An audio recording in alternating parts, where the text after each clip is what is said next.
결국은 이 플라톤이나 소크라테스가 추구했던 그런 진리의 세계나 화두를 통해서 얻고자 하는 진리의 세계는 동일한 것이 아니겠는가. 그러면 같은 지점을 향하는 그 다른 방법론 또는 그 사실상의 같은 방법론일 수 있는 것이 아닌가 하는 그런 생각 때문에 그 화두법을 저희들은 이것이 이 화두법에 대해서 연구하는 것은 우리 대학의 입장에서는 아카데미아에서의 교육 방법론, 진리 추구의 방법론을 어떻게 복원할 것인가의 그런 관점에서 저희들은 매우 관심이 있습니다만은 이러한 대학 사회에서의 관심이 있습니다. 스님께서는 이 화두에 의한 그런 어떤 명상 이런 것이 이 대학 사회에서 좀 도움을 받을 수 있도록 하는 이런 부분에 대해서 혹시 좀 지도해 주실 수 있는 말씀이 계시면 좀 해 주셨으면 합니다. 그런 어떤 그 대학 사회에 있어서의 네. 어떤 그 발전, 또 소통, 뭐 그런 예. 속에서의 이제 하나의 대안으로서 이제 참선 수행, 화두를 말씀하시고 계시는데, 뭐 저로서는 참 또 하나의 이렇게 화두를 잡는다, 화두를 한다는 것은 뭐 성철 스님 입장에서도 어떤 참 진리를 깨치는 그 최고의 수단을 참선에서 화두에서 찾으셨는데, 그래서 그렇게 하면서 당신이 쏟아부은 그 노력이야말로 정말 참 보통 범인으로서는 상상할 수 없는 에너지를 그 화두 타파에 이제 쏟아부었는데, 이제 그런 것들을 우리가 참 우리 성철 스님이 갔던 그 길을 우리 대학생들한테 가자고는 이제 요구할 수 없을 것 같습니다.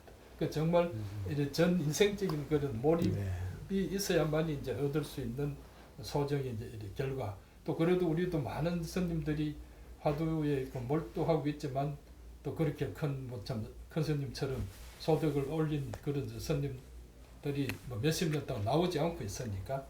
그러나 또 그렇다고 해서 우리가 갖고 있는 인간의 어떤 심성 개발이나 지혜 개발에 있어서 그 참선 수행만큼 또 뛰어난 것이 없으니까 저들도 이런 사회적으로 많은 보급을 위해서 애는 써보는데, 그런 것들이 이제 지금 우리 한국 현실 속에서는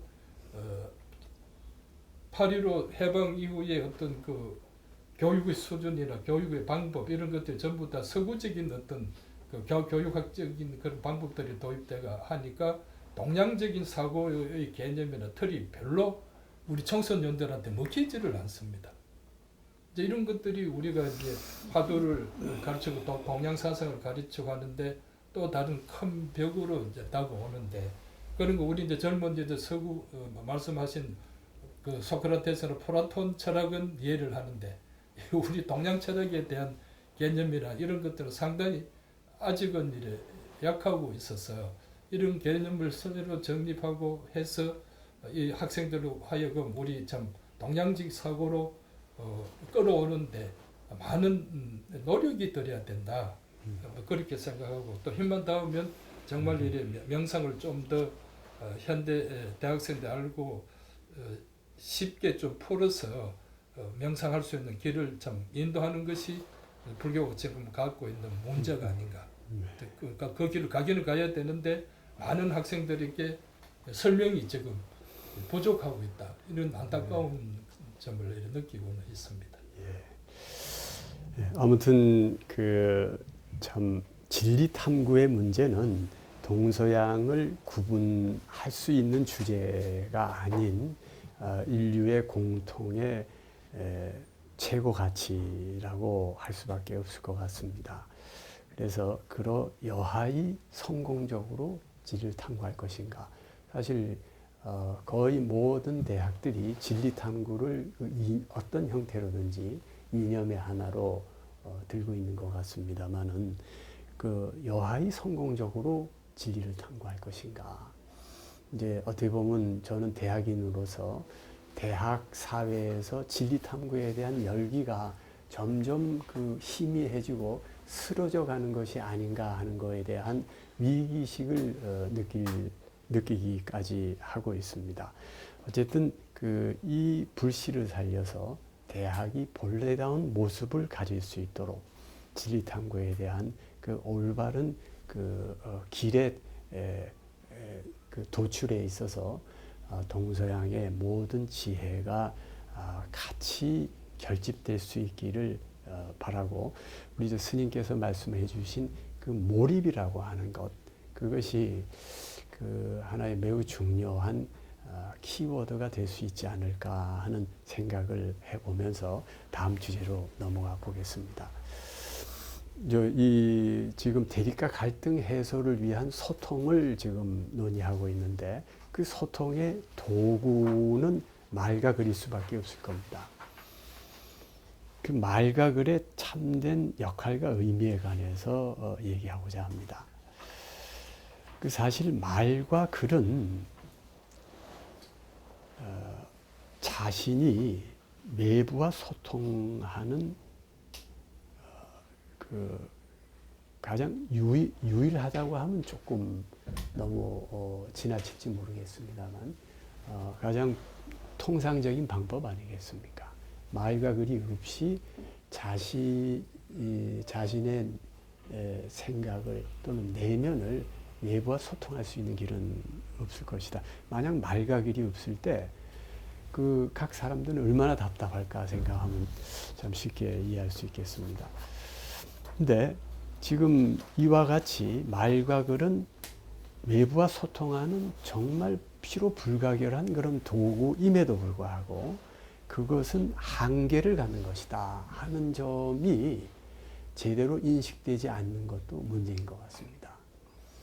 이러한 그 한계에 대해서 가장 철학적으로 얘기한 것을 우리는 노자 첫머리에서 찾을 수 있을 것 같습니다. 도가도 비상도, 명가명 비상명이라는. 그러니까 말로 도를 얘기한다면 벌써 그것은 불변의 도는 아니다. 불변의 도는 결국 말로 할 수가 없는 것이고, 이름 지어서 벌써 뭔가를 얘기를 했다면 그것은 불변하는 것은 아니다. 결국 이제 이것이 소통의 도구로서의 말과 글의 한계인 것이고, 이러한 한계 때문에 진리 탐구에 있어서 말과 글이 갖는 위상은 지극히 왜소할 수밖에 없고, 때로는 상당히 적대적인 것이 아닌가 하는 생각도 듭니다. 불가에서도 이 진리 탐구와 관련해서 말과 글을 아르마리라고 그러나요? 상당히 이걸 좀 배격을 하고 그런 식으로 소통하는 거에 대해서는 부정적인 것이 아닌가 하는 느낌을 받았습니다만 어떤가요? 저들도 불교에서도 그 희론이라고 해서 정말 진리를 말하지 않고 엉뚱한 그런 참 말하고 이런 것을 희론이라고 해서 부처님께서도 아주 검기를 했죠. 진리의 말만 할 것이지 진리의 이외의 생각을 하고 이외의 말을 하는 것은 그거는 이제 참 희론이라고 해서 말하자면 참 웃기는 그런 이야기는 하지 마라 하실 정도로 말에 대해서 참 당신이 법을 주장하기 위해서 법 아닌 것을 주장하는 데 대해서 상당히 이제 말하고 이러하는 데 대해서 주의를 많이 주시고, 그래서 헛소리는 하지 말고 정당한 말만 하고 바른 이야기만 하라고 그렇게 이제 주의를 주시고, 또 언어에 대해서는 부처님은 곧잘 침묵을 지키셨습니다. 제 질문이 있을 때는 다 형이상학 문제나 이런 데 대해서는 나는 할 말이 없다고 침묵을 이렇게 지키시면서 말에 대해서 상당히 이제 참 아끼시고, 또 말하는 데 대해서 그 제의식이라기보다 이런 논리적인 문제에서 항상 수렁에 빠져들 수 있는 것이 그 말이니까 말은대로 조심하라고 그래 하셨습니다. 그 이제 스님께서 말씀하신 말을 하더라도 바르게 하라는 그 말씀은 참 평범하신 말씀이지만 대단히 어려운 말씀이신 것 같습니다. 그리고 이제 석가모니께서 그 묵언을 하신 답변하지 않으신 그것도 결국은 그 노자의 이 진리는 말로 전달될 수 있는 것이 아니다는 것과 맥을 같이 하는 것이 아닌가 하는 그런 그 생각을 해봅니다. 저는 이 스님께서 가섭존자께 법을 전하실 때 염화를 네. 하셨지 않습니까? 그 염화 시중에 유명한 네. 이 일화가 있는데 결국 이제 그 어떤 진리 그 진리에 관한 얘기는 이신전심으로 그렇게 전달이 돼야지 말과 글로 표현하려고 해서는 안 된다 하는 예. 그래서 이제 이 염화하시는 것도 말과 글을 쓰지 않았다고 하는 관점에서는 석가모니께서 그 묵언으로 가르침을 주신 거라고 그렇게 알 수가 있겠죠. 그래서 좀 이제 이 분명히 그 말과 글은 한계가 있는데 그러면 어떻게 궁극적 가치가 전달될 수 있을 것인가에 문제가 있죠. 이 부분은 결국은 사제간에 의해서 도제식으로 전달될 수밖에 없는 것이 아닌가 하는 생각을 합니다. 그러니까 지금 정보의 홍수 시대에 살고 있고 학생들은 교수님들이 강의를 할 때 그게 제대로 하는지 어떤지 스마트폰으로 검색해서 맞는지 틀린지 그것도 다 점검을 해보고까지 하는 그런 시대가 되지 않습니까? 그러면 교수가 할 일이 없어지지 않느냐 하는 의문이 제기될 수가 있는데 저는 결국 말과 글의 한계 때문에 우리 교수 또는 스승의 역할은 아직도 여전히 존속할 수밖에 없다는 생각을 하게 됩니다. 결국은 이제 그 말과 글로 전달될 수 없는 어떤 이 내용이 있고 가치가 있다는 얘기죠.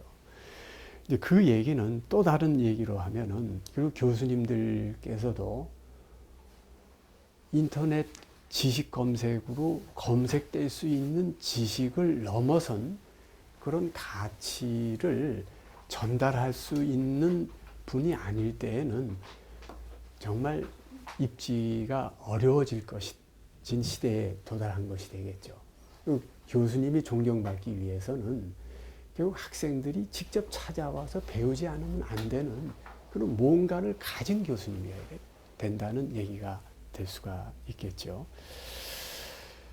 그래서 결국 소통의 도구로서 말과 글은 필요 불가결한 것인데 지금 그것이 전부인 양 그렇게 오도되는 현재의 세태는 상당히 위험할 수 있다 하는 그런 점을 얘기할 수 있을 것 같습니다. 그리고 그렇기 때문에 더욱더 이 앞으로는 사제 간의 어떤 뭔가를 전해주는 그 직접적인 어떤 그 관계 이런 것이 중요해진다. 이 불교에서 인가제도라고 하는 것도 보면 진리라는 그것을 이렇게 결국은 이제 말로 할 수 없기 때문에 이 스승이 과연 잘 가르쳐서 실제 깨달았을 때 이리저리 실험을 해보고 깨닫는 이런 제도가 있죠. 어떻습니까? 지금 이제 면전 스스로 해서 네네. 그거는 이제 인가제도는 누구한테 편지를 주고 예, 그래서 예, 예. 1대1로 만나서 네, 네. 그걸 참 밀밀 전수를 하고 하는데 네, 네. 이제 그런 그 지금 선방에서 이제 선원에서 이제 참 스승이 제자한테 니도 참 부처님의 진리를 깨쳤다고 인가해주는 네. 그런 것들은 공개적인 그런 일의 장소였는데 비밀이 이제 주고받고 하면서 나중에는 이제 그좀 헛거량이다 또 뭐 오도송이다 네, 네. 혹은 그런 그 내는 내 법은 누구한테 전한다는 그런 이제 네. 인가점 네, 이게 네. 이제 지금 지금 이제 정정 스님 다 이렇게 가까고 해서 이제 저희들 보여주시고 하는데 네. 그러나 이제 그거는 인가증 보여주시지만은 인가받은 내용이나 네. 이런 이야기는 이제 묵묵하게 이제 지키고 계시거든요. 네. 그러면 그것도 남도 그 흉내 낼 수 있으니까 네. 그렇게 하실는지 모르지만은 네. 그 인가의 내용은 그 두 분만 아시더라도 예. 형식은 그렇게 해서 하고 있는 그런 전통은 아직도 이래 선방에서는 이어져 오고 있습니다. 예. 그 여전히 사제 간의 관계는 매우 중요한 예. 것이다고 하는 그런 우리의 전통적인 가치가 다시 한번 확인될 수 있는 것이 아닌가 하는 생각을 해봅니다. 다음으로 젊은 세대와 기성 세대 간의 갈등과 우리 한국 사회 소통 부재의 원인에 관해서 한번 말씀을 나누도록 하겠습니다. 그 팟캐스트 방송에 지금 그 열광하는 우리 대중들이 있고 또 거기에 오히려 더 전적으로 신뢰를 보내고 또 기존 그 정치 권력에 대한 신랄한 비판과 풍자를 즐기고 있는 그런 세태가 있습니다. 그런데 대해서 그 열광하는 이유에 대해서 스님께서는 어떻게 생각을 하고 계신가요? 지금 이제 저들이 뭐 이런 낙곰수나 저 젊은이들이 이제 팟캐스트에 하는 것은 뭐 이거는 일종의 뭐 이래 정치 불신에서 일어난 일이 아닌가. 그 더더구나 뭐좀 작년 그 선거표 그 속에서 청와대 사저 문제 이것으로서 낙곰수가 국민들의 참 큰 그 충격도 줬을 뿐만 아니라 이래 그때가 아마 이래 낙곰수가 최고의 이제 걱정에 이제 국민 신뢰에 올라갔었던데 그런 것들은 어떤 그 참 집권 세력의 어떤 자기 그 부정지 이런 게 대해서 낙곰수가 파고들어서 그것을 희화하고 했을 때 국민들은 열광을 했다. 그러니까 정치하는 사람들이 정말 그 정도를 가지 않을 때는 이런 낙곰수의 어떤 그 수요는 폭발할 것이다. 뭐 저는 이제 그렇게 생각을 하고 있고 지금 뭐 20대, 30, 2030 세대라는 나중에도 말씀 올리겠습니다만은 그럼 뭐 다른 이제 신문이나 사회 문제 나온 거 보면은 이 20년, 30년은 지금 2030대가 1980년생들인데 그때 보면은 상당히 그러고 20대는 이제 1990년생 상당히 우리가 이제 경제적으로 참 아버지 세대와 구별할 수 없는 그런 부유한 그 한국 세대에 태어난 친구들인데도 불구하고 또 이 친구들이 맞닥뜨리는 그 문제들이 그 뭐 참 IMF 저것들 뭐 한 20살 전에 IMF나 또 뭐 얼마 전에는 세계 금융 파동 이런 거 하면서 지금 그 젊은이들이 뭐 89만 원이라 그럽니까? 그런 세대로 지금 가장 몰락돼 있는 이 친구들의 어떤 사회 불만 이런 것들이 지금 폭발하고 있지 않나 그렇게 생각을 하고 있습니다. 네. 그 사실 이제 그와 같은 여러 불만들 이런 것은 우리 사회만 있는 것은 아닐 거라고 저는 생각을 합니다. 한편 역사적으로도 이 시대에만 고유한 것이라고 또 그렇게 얘기하기도 어렵지 않을까 저는 생각을 합니다. 지금 그 젊은 세대와 기성 세대 간의 갈등 부분에 있어서 저는 이제 상당히 좀 우려하고 있는 부분이 교육 현장에서 일부 교직자 의해서 교사들에 의해서 학생들에게 그 증오와 불신이 교육되고 있는 것은 아닌가 하는 점에 대해서 좀 상당히 우려를 합니다. 그 교육 현장에서 어쨌든 증오와 불신이 교육돼서는 안 된다고 생각합니다. 그 사랑과 또 그리고 그 신뢰, 이해와 같은 긍정적인 가치가 교육이 돼야지 부정적인 가치가 교육되는 것은 상당히 큰 그 문제가 생길 수가 있다. 지금 이제 그 사실 전반적으로 이 기성세대에 대한 전반적인 불신이 상당히 좀 팽배하다고 합니다. 이게 이제 사람 개인에 따라서 차이는 있겠습니다. 실제 어느 세대나 기성세대 중에서 그 부패한 그런 세대가 왜 없겠습니까? 그건 우리 사회만 그런 게 아니고 다른 모든 세계 모든 나라에 다 그런 현상은 있을 수가 있고 또 역사적으로 완전히 다 그런 이 부패나 비리가 전혀 없었던 그런 시대는 아마 꼽기가 그렇게 어렵지 않을까 하는 생각을 합니다.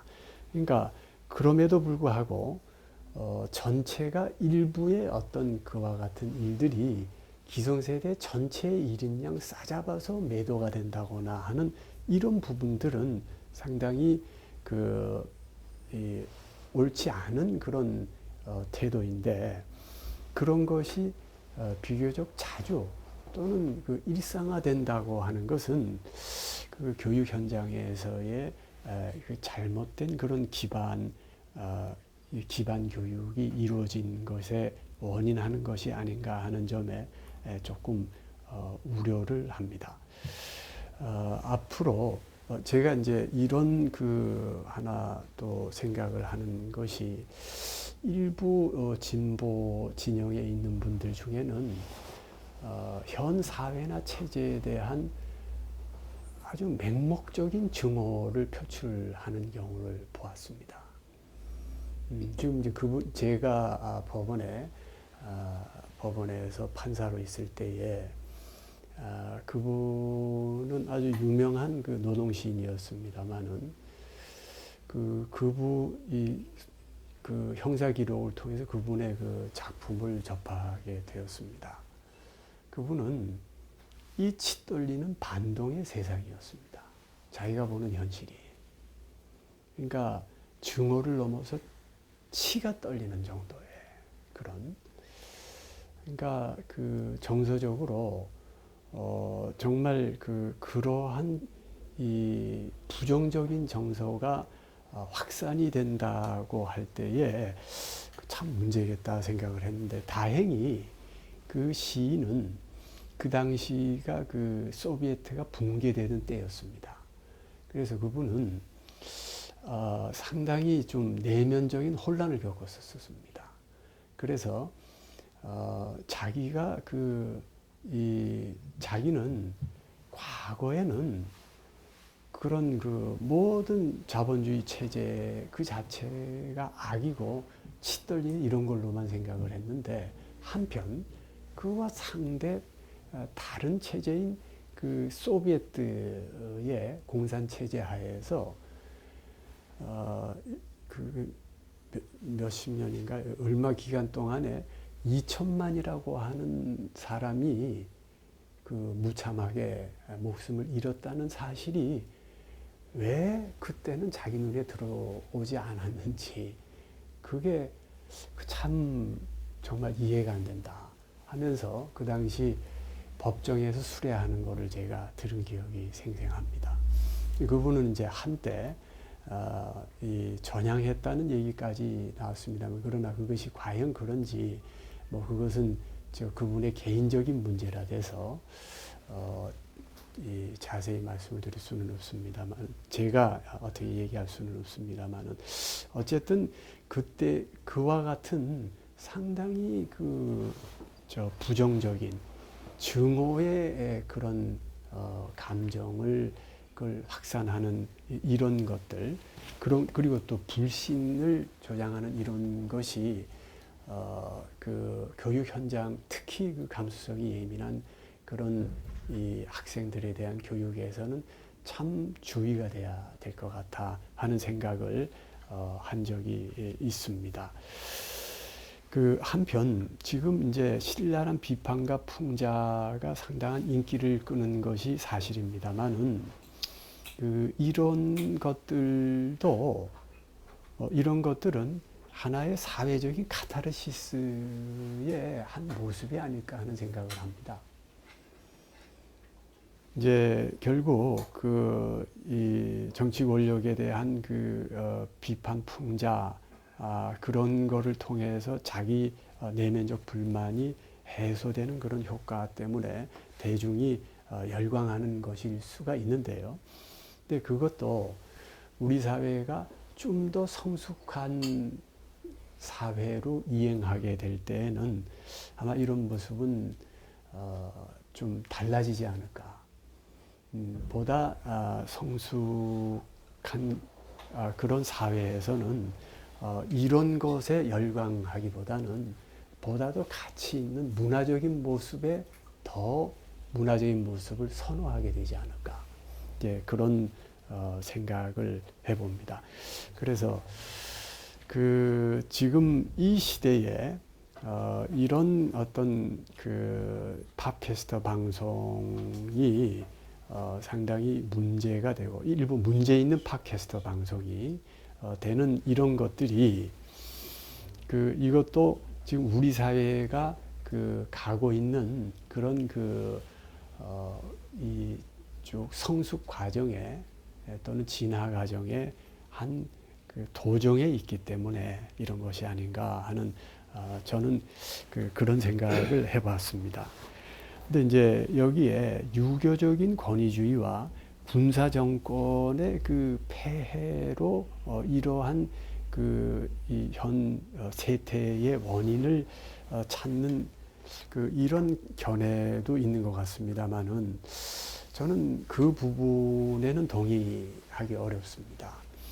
이제 벌써 유교적 권위주의는 그게 우리의 어떤 문화적인 DNA로 남아 있을지라도 유교적 권위주의라는 것을 의미하기에는 사실은 그런 체제가